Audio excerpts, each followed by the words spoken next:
Chapter 37. The Catacombs of Saint Sebastian. In his whole life, perhaps, Franz had never before experienced so sudden an impression, so rapid a transition from gaiety to sadness, as in this moment. It seemed as though Rome, under the magic breath of some demon of the night, had suddenly changed into a vast tomb. By a chance which added yet more to the intensity of the darkness, the moon, which was on the wane, did not rise until 11 o'clock, and the streets which the young man traversed were plunged in the deepest obscurity. The distance was short, and at the end of 10 minutes his carriage, or rather the Count's, stopped before the Hôtel de Londres. Dinner was waiting, but as Albert had told him that he should not return so soon, Franz sat down without him. Signor Pastrini, who had been accustomed to see them dine together, inquired into the cause of his absence, but Franz merely replied that Albert had received on the previous evening an invitation which he had accepted. The sudden extinction of the Moccoletti, the darkness which had replaced the light, and the silence which had succeeded the turmoil, had left in Franz's mind a certain depression, which was not free from uneasiness. He therefore dined very silently, in spite of the officious attention of his host, who presented himself 2 or 3 times to inquire if he wanted anything. Franz resolved to wait for Albert as late as possible. He ordered the carriage, therefore, for 11 o'clock, desiring Signor Pastrini to inform him the moment that Albert returned to the hotel. At 11 o'clock Albert had not come back. Franz dressed himself and went out, telling his host that he was going to pass the night at the Duke of Bracciano's. The house of the Duke of Bracciano is one of the most delightful in Rome. The Duchess, one of the last heiresses of the Colonnas, does its honours with the most consummate grace, and thus their fête have a European celebrity. Franz and Albert had brought to Rome letters of introduction to them, and their first question on his arrival was to inquire the whereabouts of his travelling companion.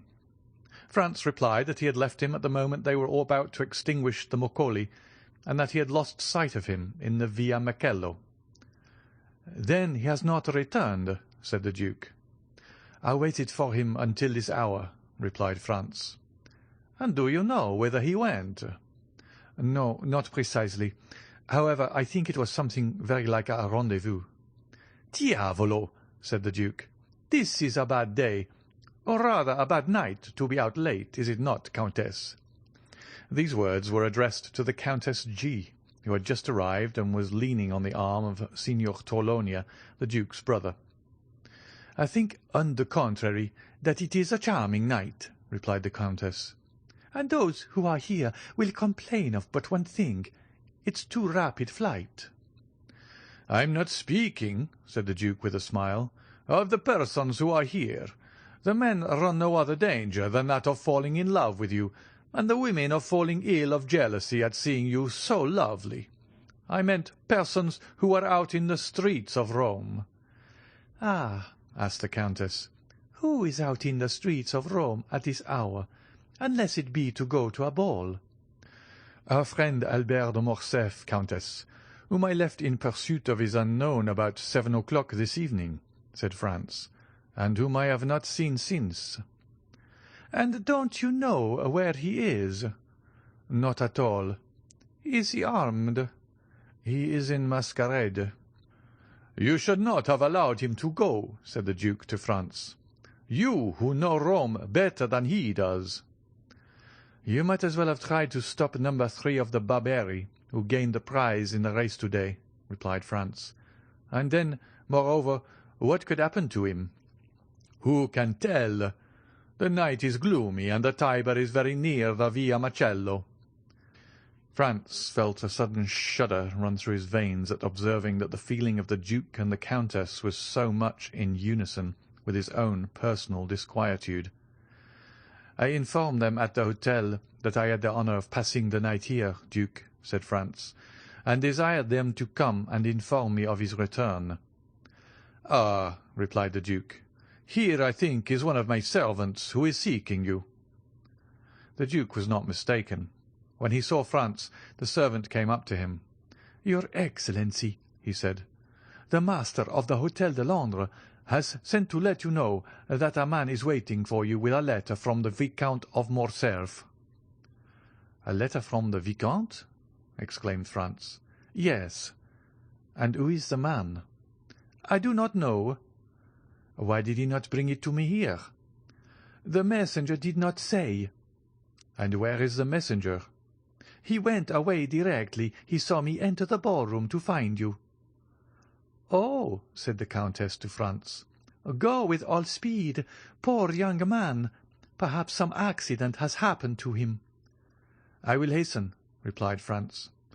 "Shall we see you again to give us any information?" inquired the Countess. "Yes, if it is not any serious affair. Otherwise I cannot answer as to what I may do myself."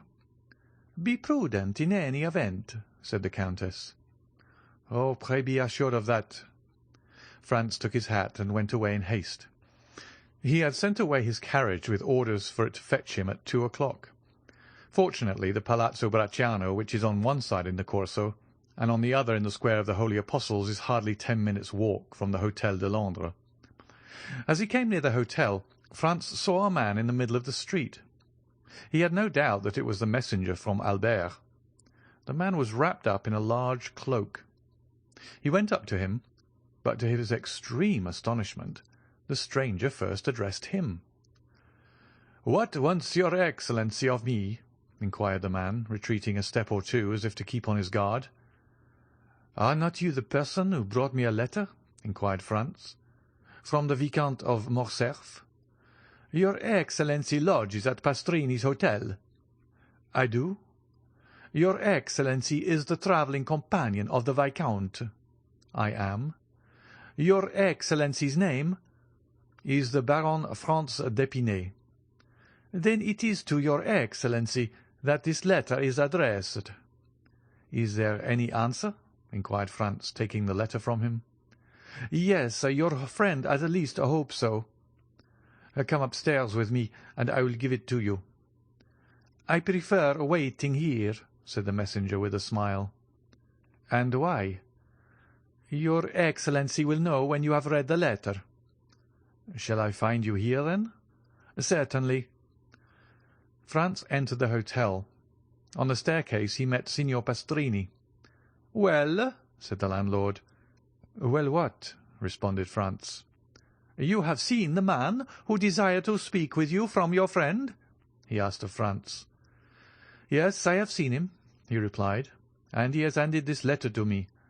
Light the candles in my apartment, if you please." The innkeeper gave orders to a servant to go before Franz with a light. The young man had found Signor Pastrini looking very much alarmed, and this had only made him the more anxious to read Albert's letter. And so he went instantly towards the waxlight and unfolded it. It was written and signed by Albert. Franz read it twice before he could comprehend what it contained. It was thus worded: "My dear fellow, the moment you have received this, have the kindness to take the letter of credit from my pocket-book, which you will find in the square drawer of the secretary. Add your own to it, if it be not sufficient. Run to Torionia, draw from him instantly 4,000 piastres, and give them to the bearer. It is urgent that I should have this money without delay. I do not say more. Rely on you as you may rely on me. Your friend, Albert de Morcerf. P.S. I now believe in Italian banditti." Below these lines were written in a strange hand the following in Italian: "Se alle 6 della mattina le 4.000 piastre non sono nelle mie mani, alla 7 il conte Alberto avrà cessato di vivere. Luigi Vampa." If by 6 in the morning the 4,000 piastre are not in my hands, by 7 o'clock the Count Albert will have ceased to live. This second signature explained everything to Franz, who now understood the objection of the messenger to coming up into the apartment. The street was safer for him. Albert, then, had fallen into the hands of the famous bandit chief, in whose existence he had for so long a time refused to believe. There was no time to lose. He hastened to open the secretary and found the pocket-book in the drawer, and in it the letter of credit. There were in all 6,000 piastres, but of these 6,000 Albert had already expended 3,000. As to Franz, he had no letter of credit, as he lived at Florence, and had only come to Rome to pass 7 or 8 days. He had brought but 100 louis, and of these he had not more than 50 left. Thus 700 or 800 piastres were wanting to them both to make up the sum that Albert required. True, he might in such a case rely on the kindness of Signor Torlonia. He was therefore about to return to the Palazzo Bracciano without loss of time, when suddenly a luminous idea crossed his mind. He remembered the Count of Monte Cristo. Franz was about to ring for Signor Pastrini, when that worthy presented himself. "My dear sir," he said hastily, "do you know if the Count is within?" "Yes, your Excellency. He has this moment returned." "Is he in bed?" "I should say no." "Then ring at his door, if you please, and request him to be so kind as to give me an audience." Signor Pastrini did as he was desired, and returning 5 minutes after, he said, "The Count awaits your Excellency." Franz went along the corridor, and a servant introduced him to the Count. He was in a small room which Franz had not yet seen, and which was surrounded with divans. The Count came toward him. "Well, what good wind blows you hither at this hour?" And he, "Have you come to sup with me? It would be very kind of you." "No, I have come to speak to you of a very serious matter." "A serious matter," said the Count, looking at Franz with the earnestness usual to him. "And what may it be?" "Are we alone?" "Yes," replied the Count, going to the door and returning. Franz gave him Albert's letter. "Read that," he said. The Count read it. "Well, well," said he. "Did you see the postscript?" "I did indeed. Se alle 6 della mattina le 4.000 piastre non sono nelle miei mani, alla 7 il conte Alberto avrà cessato di vivere. Luigi Vampa." "What think you of that?" inquired Franz. "Have you the money he demands?" "Yes, all but 800 piastres." The Count went to his secretary, opened it, and pulling out a drawer filled with gold, said to Franz, "I hope you will not offend me by applying to any one but myself." "You see, on the contrary, I come to you first and instantly," replied Franz. "And I thank you. Have what you will." And he made a sign to Franz to take what he pleased. "Is it absolutely necessary, then, to send the money to Luigi Vampa?" asked the young man, looking fixedly in his turn at the Count. "Judge for yourself," replied he. "The postscript is explicit." "I think that if you would take the trouble of reflecting, you could find a way of simplifying the negotiation," said Franz. "How so?" returned the Count with surprise. "If we were to go together to Luigi Vampa, I am sure he would not refuse you Albert's freedom." "What influence can I possibly have over a bandit?" "Have you not just rendered him a service that can never be forgotten?" "What is that?" "Have you not saved Peppino's life?" "Well, well," said the Count, "who told you that?" "No matter, I know it." The Count knit his brows and remained silent an instant. "And if I went to seek Vampa, would you accompany me?" "If my society would not be disagreeable." "Be it so. It is a lovely night, and a walk without Rome will do us both good." "Shall I take any arms?" "For what purpose?" "Any money?" "It is useless. Where is the man who brought the letter?" "In the street." "He awaits the answer?" "Yes." "I must learn where we are going. I will summon him thither." "It is useless. He would not come up." "To your apartments, perhaps, but he will not make any difficulty at entering mine." The Count went to the window of the apartment that looked on to the street, and whistled in a peculiar manner. the man in the mantle quitted the wall and advanced into the middle of the street. "Salite!" said the Count, in the same tone in which he would have given an order to his servant. The messenger obeyed without the least hesitation, but rather with alacrity, and mounting the steps at a bound, entered the hotel. 5 seconds afterwards he was at the door of the room. "Ah, it is you, Peppino," said the Count. But Peppino, instead of answering, threw himself on his knees, seized the Count's hand, and covered it with kisses. "Ah," said the Count, "you have then not forgotten that I saved your life. That is strange, for it is a week ago." "No, Excellency, and never shall I forget it," returned Peppino, with an accent of profound gratitude. "Never? That is a long time. But it is something that you believe, so rise and answer." Peppino glanced anxiously at Franz. "Oh, you may speak before his Excellency," said he. "He is one of my friends. You allow me to give you this title," continued the Count in French. "It is necessary to excite this man's confidence."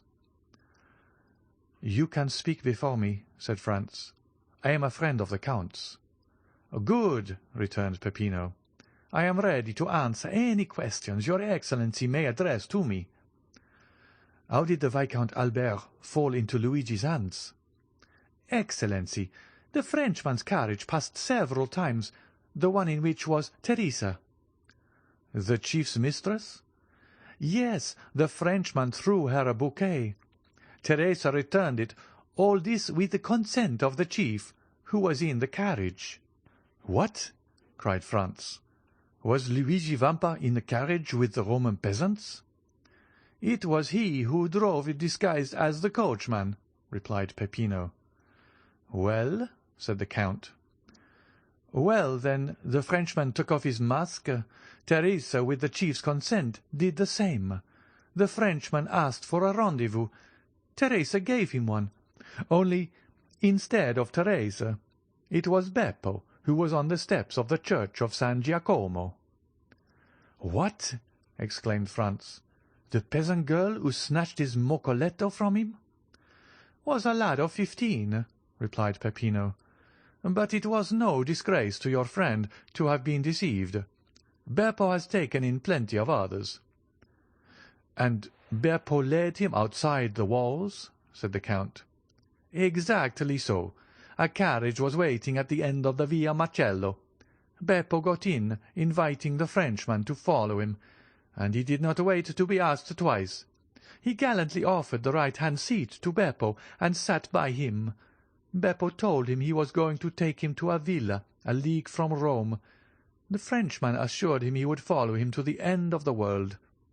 The coachman went up the Via di Ripetta and the Porta San Paolo, and when they were 200 yards inside, as the Frenchman became somewhat too forward, Beppo put a brace of pistols to his head.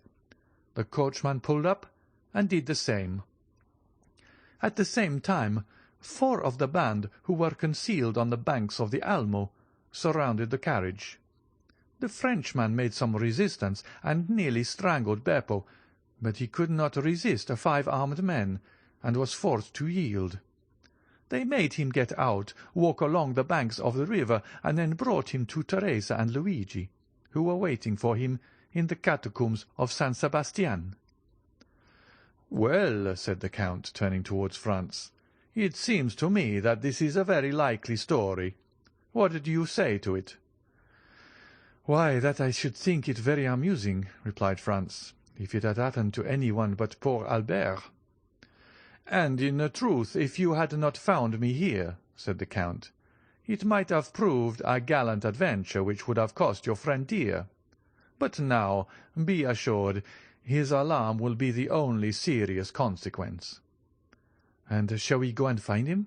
inquired Franz. "Oh, decidedly, sir. He is in a very picturesque place. Do you know the Catacombs of San Sebastian?" "I was never in them, but I have often resolved to visit them." "Well, here is an opportunity made to your hand, and it would be difficult to contrive a better. Have you a carriage?" "No." "That is of no consequence. I always have one ready, day and night." "Always ready?" "Yes, I am a very capricious being, and I should tell you that sometimes when I arise, or after my dinner, or in the middle of the night, I resolve on starting for some particular point, and away I go." The Count rang, and a footman appeared. "Order out the carriage," he said, "and remove the pistols which are in the holsters. You need not awaken the coachman. Ali will drive." In a very short time the noise of the wheels was heard, and the carriage stopped at the door. The Count took out his watch. 12:30, he said. "We might start at 5 o'clock and be in time, but the delay may cause your friend to pass an uneasy night, and therefore we had better go with all speed to extricate him from the hands of the infidels. Are you still resolved to accompany me?" "More determined than ever." "Well, then, come along." Franz and the Count went downstairs, accompanied by Peppino. At the door they found the carriage. Ali was on the box, in whom Franz recognized the dumb slave of the grotto of Monte Cristo. Franz and the Count got into the carriage. Peppino placed himself beside Ali, and they set off at a rapid pace. Ali had received his instructions and went down the Corso, crossed the Campo Vaccino, went up the Strada San Gregorio, and reached the gates of San Sebastian. Then the porter raised some difficulties, but the Count of Monte Cristo produced a permit from the governor of Rome, allowing him to leave or enter the city at any hour of the day or night. The portcullis was therefore raised, the porter had a louis for his trouble, and they went on their way. The road which the carriage now traversed was the ancient Appian Way, and bordered with tombs.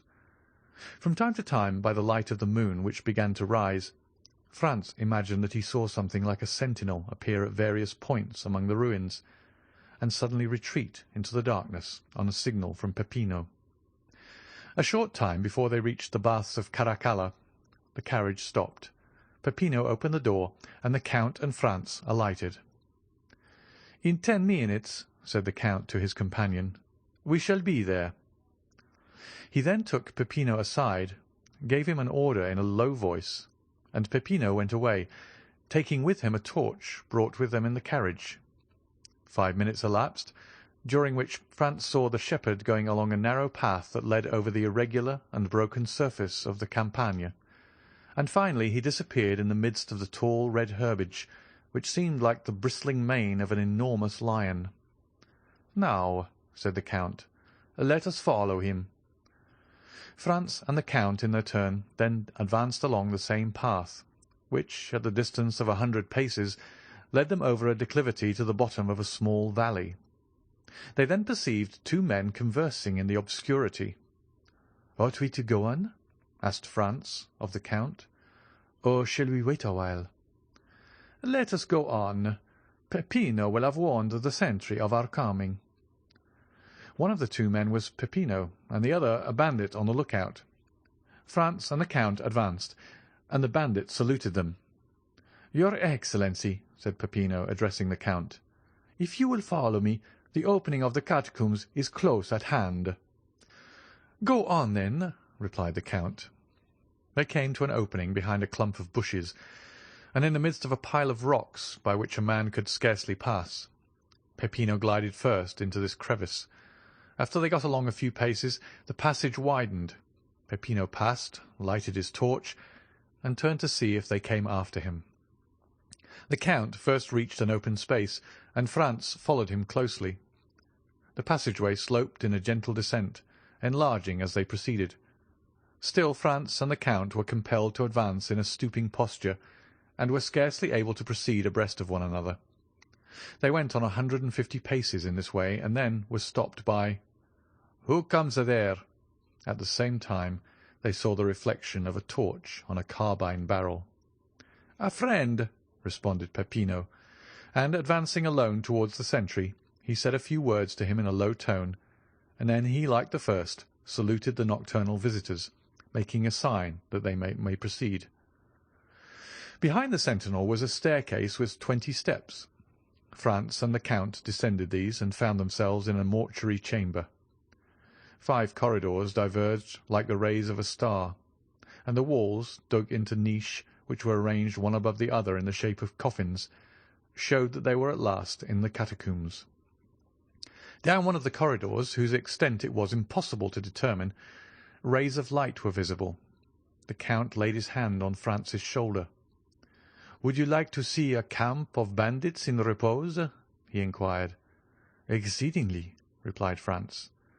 "Come with me, then, Peppino. Put out the torch." Peppino obeyed, and Franz and the Count were in utter darkness, except that 50 paces in advance of them, a reddish glare, more evident since Peppino had put out his torch, was visible along the wall.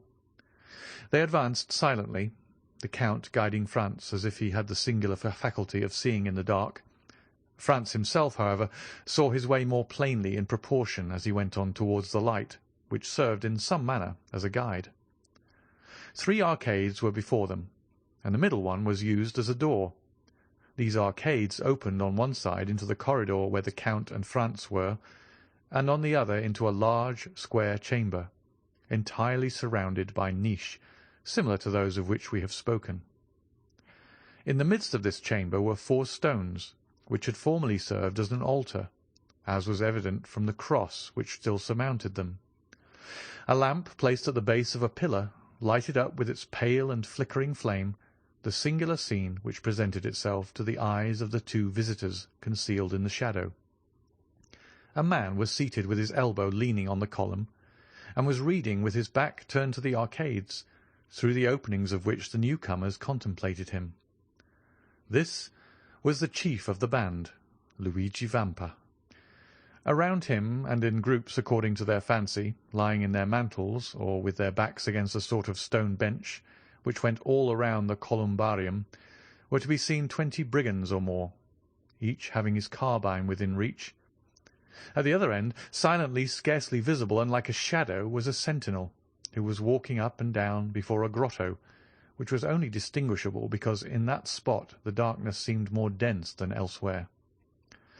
When the Count thought Franz had gazed sufficiently on this picturesque tableau, he raised his finger to his lips to warn him to be silent, and, ascending the 3 steps which led to the corridor of the columbarium, entered the chamber by the middle arcade, and advanced towards Vampa, who was so intent on the book before him that he did not hear the noise of his footsteps. "Who comes there?" cried the sentinel, who was less abstracted, and who saw by the lamplight a shadow approaching his chief. At this challenge Vampa rose quickly, drawing at the same moment a pistol from his girdle. In a moment all the bandits were on their feet, and 20 carbines were levelled at the Count. "Well," said he in a voice perfectly calm, and no muscle of his countenance disturbed. "Well, my dear Vampa, it appears to me that you receive a friend with a great deal of ceremony." "Ground arms!" exclaimed the chief, with an imperative sign of the hand, while with the other he took off his hat respectfully. Then turning to the singular personage who had caused this scene, he said, "Your pardon, your Excellency, but I was so far from expecting the honour of a visit that I did not really recognize you." "It seems that your memory is equally short in everything, Vampa," said the Count, "and that not only do you forget people's faces, but also the conditions you make with them." "What conditions have I forgotten, your Excellency?" inquired the bandit, with the air of a man who, having committed an error, is anxious to repair it. "Was it not agreed," asked the Count, "that not only my person, but also that of my friends, should be respected by you?" "And how have I broken that treaty, your Excellency?" "You have this evening carried off and conveyed hither the Vicomte Albert de Morcerf. Well," continued the Count in a tone that made Franz shudder, "this young gentleman is one of my friends. This young gentleman lodges in the same hotel as myself. This young gentleman has been up and down the Corso for 8 hours in my private carriage, and yet, I repeat to you, you have carried him off and conveyed him hither, and," added the Count, taking the letter from his pocket, "you have set a ransom on him, as if he were an utter stranger." "Why did you not tell me all this, you?" inquired the brigand chief, turning towards his men, who all retreated before his look. "Have you caused me thus to fall in my word towards a gentleman like the Count, who has all our lives in his hands? By heavens! If I thought one of you knew that the young gentleman was the friend of his Excellency, I would blow his brains out with my own hand." "Well," said the Count, turning towards Franz, "I told you there was some mistake in this." "Are you not alone?" asked Vampa with uneasiness. "I am with the person to whom this letter was addressed, and to whom I desired to prove that Luigi Vampa was a man of his word. Come, your Excellency," the Count added, turning to Franz, "here is Luigi Vampa, who will himself express to you his deep regret at the mistake he has committed." Franz approached the chief, advancing several steps to meet him. "Welcome among us, your Excellency," he said to him. "You heard what the Count just said, and also my reply. Let me add that I would not, for the 4,000 piastres at which I had fixed your friend's ransom, that this had happened." "But," said Franz, looking around him uneasily, "where is the Vicomte? I do not see him." "Nothing has happened to him, I hope," said the Count frowningly. "The prisoner is there," replied Vampa, pointing to the hollow space in front of which the bandit was on guard, "and I will go myself and tell him he is free."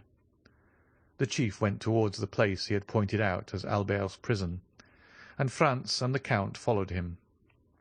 "What is the prisoner doing?" inquired Vampa of the sentinel. "Ma foi, captain," replied the sentry, "I do not know. For the last hour I have not heard him stir." "Come in, your Excellency," said Vampa. The Count and Franz ascended 7 or 8 steps after the chief, who drew back a bolt and opened a door. Then, by the gleam of a lamp similar to that which lighted the columbarium, Albert was to be seen wrapped up in a cloak which one of the bandits had lent to him, lying in a corner in profound slumber. "Come," said the Count, smiling with his own peculiar smile, "not so bad for a man who is to be shot at 7 o'clock tomorrow morning." Vampa looked at Albert with a kind of admiration. He was not insensible to such a proof of courage. "You are right, your Excellency," he said. "This must be one of your friends." Then going to Albert, he touched him on the shoulder, saying, "Will your Excellency please to awaken?" Albert stretched out his arms, rubbed his eyelids, and opened his eyes.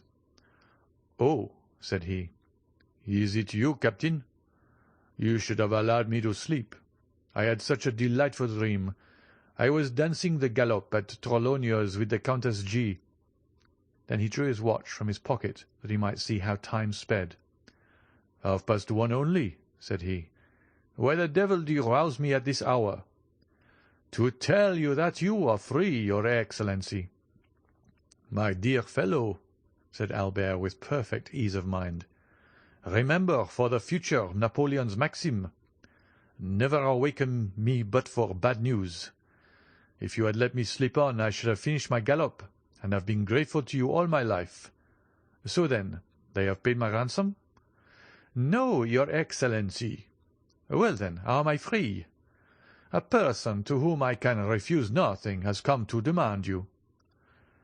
"Come hither." "Yes, hither." "Really? Then that person is a most amiable person." Albert looked around and perceived Franz. "What?" said he. "Is it you, my dear Franz, whose devotion and friendship are thus displayed?" "No, not I," replied Franz, "but our neighbour, the Count of Monte Cristo." "Oh, my dear Count," said Albert gaily, arranging his cravat and wristbands, "you are really most kind, and I hope you will consider me as under eternal obligations to you, in the first place for the carriage, and in the next for this visit." And he put out his hand to the Count, who shuddered as he gave his own, but who nevertheless did give it. The bandit gazed on this scene with amazement. He was evidently accustomed to see his prisoners tremble before him, And yet here was one whose gay temperament was not that for a moment altered. As for Franz, he was enchanted at the way in which Albert had sustained the national honour in the presence of the bandit. "My dear Albert," he said, "if you will make haste, we shall yet have time to finish the night at Torlonia's. You may conclude your interrupted gallop, so that you will owe no ill will to Signor Luigi, who has indeed, throughout this whole affair, acted like a gentleman." "You are decidedly right, and we may reach the palazzo by 2 o'clock, Signor Luigi," continued Albert. "Is there any formality to fulfil before I take leave of your Excellency?" "None, sir," replied the bandit. "You are as free as air." "Well, then, a happy and merry life to you. Come, gentlemen, come." And Albert, followed by Franz and the Count, descended the staircase, crossed the square chamber, where stood all the bandits, hat in hand. "Peppino," said the brigand chief, "give me the torch." "What are you going to do?" inquired the Count. "I will show you the way back myself," said the captain. "That is the least honour that I can render to your Excellency." And taking the lighted torch from the hands of the herdsman, he preceded his guests, not as a servant who performs an act of civility, but like a king who precedes ambassadors. On reaching the door he bowed. "And now, your Excellency," added he, "allow me to repeat my apologies, and I hope you will not entertain any resentment at what has occurred." "No, my dear Vampa," replied the Count. "Besides, you compensate for your mistakes in so gentlemanly a way that one almost feels obliged to you for having committed them. Gentlemen," added the chief, turning towards the young men, "perhaps the offer may not appear very tempting to you, but if you should ever feel inclined to pay me a second visit wherever I may be, you shall be welcome." Franz and Albert bowed. The Count went out first, then Albert. Franz paused for a moment. "Has your Excellency anything to ask me?" said Vampa with a smile. "Yes, I have," replied Franz. "I am curious to know what work you were perusing with so much attention as we entered." "Cæsar's Commentaries," said the bandit. "It is my favourite work." "Well, are you coming?" asked Albert. "Yes," replied Franz. "Here I am." And he, in his turn, left the caves. They advanced to the plain. "Ah, your pardon," said Albert, turning around. "Will you allow me, Captain?" And he lighted his cigar at Vampa's torch. "Now, my dear Count," he said, "let us on with all the speed we may. I am enormously anxious to finish my night at the Duke of Bracciano's." They found the carriage where they had left it. The Count said a word in Arabic to Ali, and the horses went on at great speed. It was just 2 o'clock by Albert's watch when the two friends entered into the dancing-room. Their return was quite an event, but as they entered together, all uneasiness on Albert's account ceased instantly. "Madame," said the Viscount of Morcerf, advancing towards the Countess, "yesterday you were so condescending as to promise me a gallop. I am rather late in claiming this gracious promise, but here is my friend, whose character for veracity you will know, and he will assure you the delay arose from no fault of mine." And as at this moment the orchestra gave the signal for the waltz, Albert put his arm round the waist of the Countess, and disappeared with her in the whirl of dancers. In the meanwhile Franz was considering the singular shudder that had passed over the Count of Monte Cristo at the moment when he had been in some sort forced to give his hand to Albert.